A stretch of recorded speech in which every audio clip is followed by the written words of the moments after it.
अण्णा, आज शिवसेनेचा वर्धापन दिन असताना शिवसेना फुटली आणि 6 खासदार गेले. त्यानंतर आता राष्ट्रवादीचे खासदार सुद्धा अजित पवारांच्या राष्ट्रवादीच्या संपर्कात असल्याचं राष्ट्रवादीचे नेते दावा करतायत. खरंच असं काही चालू आहे का? अस्वस्थता आहे का पक्षात?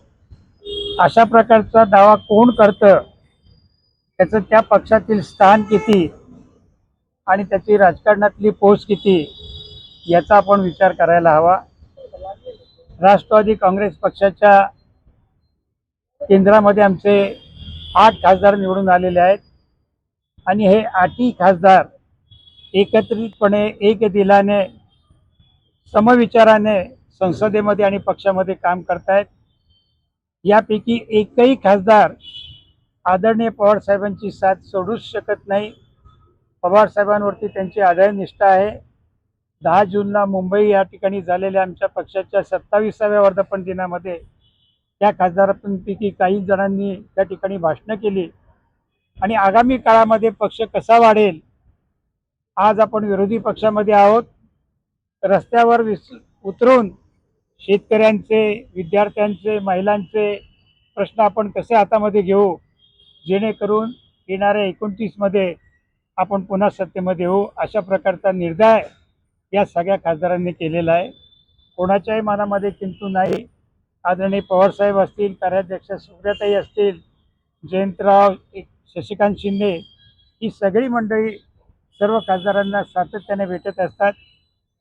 केंद्राच्या कामामध्ये सुप्रियाताई आणि आदरणीय पवारसाहेब त्यांना मदत करत असतात. राज्याच्या कामामध्ये जयंतराव असतील, शशिकांत शिंदे असतील, हे देखील त्यांना मदत करत असतात, संपर्क करत असतात.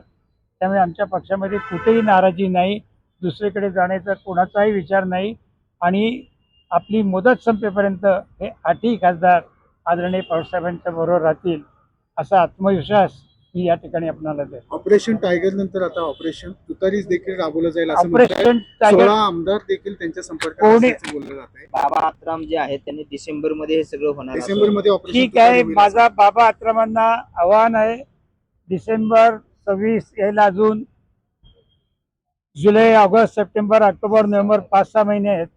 या 5-6 महिन्यामध्ये तुम्ही तुमच्या आमदारांची काळजी घ्या. कोण कोणाला भेटतं याचा डांगोरा पेटवणारे राष्ट्रवादी काँग्रेस पक्ष नाही. आणि जरी कोणी आम्हाला आदरणीय पवारसाहेबांना, सुप्रियाताईंना कामाच्या निमित्ताने भेटत असतील तर त्या कामामध्ये मदत करणं हे त्यांचं काम असतं. त्याच्यामध्ये कुठे ते राजकारण आणत नाहीत आणि कुणी काही म्हणू द्या, पण 8 खासदार एक दिलाने पक्षामध्ये आणि संसदेमध्ये काम करतात. यापैकी एकाचीही मानसिकता पवार साहेबांची साथ सोडण्याची नाही, हे मी पुन्हा पुन्हा वारंवार सांगतो. याच्या पलीकडे आत्राम काय म्हणतात त्याच्याशी मला काहीही घेणं देणं नाही. उपमुख्यमंत्री सुनेत्र पवार यांना सातत्याने आपल्या पक्षातल्या आपल्या आमदार- कामाच्या निमित्ताने मुख्यमंत्र्यांना सुद्धा भेटत असतील, एकनाथ शिंदेना देखील भेटत असतील, सुनेत्रा वहिनींना देखील भेटत असतील किंवा मंत्रिमंडळातल्या इतर मंत्र्यांना देखील भेटत असतील. कामाच्या निमित्ताने अशा मंत्र्यांची भेट घेणं हे काही गैर नाही. पक्षाचा त्या बाबतीमध्ये आक्षेप देखील नाही आणि अशी भेट झाली म्हणजे कुठेतरी पक्षांतर करणार आहे किंवा त्या बाजूला जाणार आहे असा माध्यमांनी देखील अर्थ लावणं योग्य नाही. संजय राऊत असं म्हणाले की शरद पवार साहेब सुद्धा आता अशा जाहीर सभा घेण्यासाठी तयार आहेत, अशा गद्दार लोकांना धडा शिकवण्यासाठी. मग ही शरद पवारांना सुद्धा ही अस्वस्थता दिसते का? अजिबात नाही. पवार साहेबांना त्यांच्या 8 खासदारांच्या संदर्भामध्ये काही अस्वस्थता नाही. आणि पवार साहेब आपल्याला माहिती आहे, मध्यंतरीच्या काळामध्ये तब्येतीच्या कारणामुळे ते विश्रांती घेत होते. पण आता आपण पाहिलं त्यांनी पुण्याचा दौरा केला, साताऱ्याचे गेल्या महिन्यामध्ये 2-3 दौरे केले.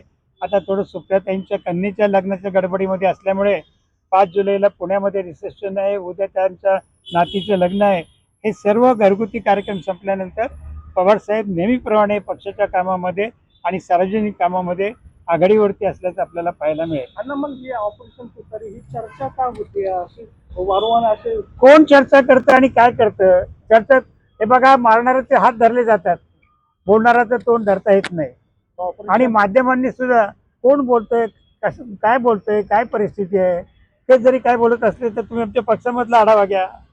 काही राष्ट्रवादी पण चर्चा काही नाही. ऑपरेशन राष्ट्रवादी पवार साहेबांच्या राष्ट्रवादीचं ऑपरेशन करायला या देशामध्ये कोणी सर्जन नाही, एवढंच मी सांगू इच्छितो.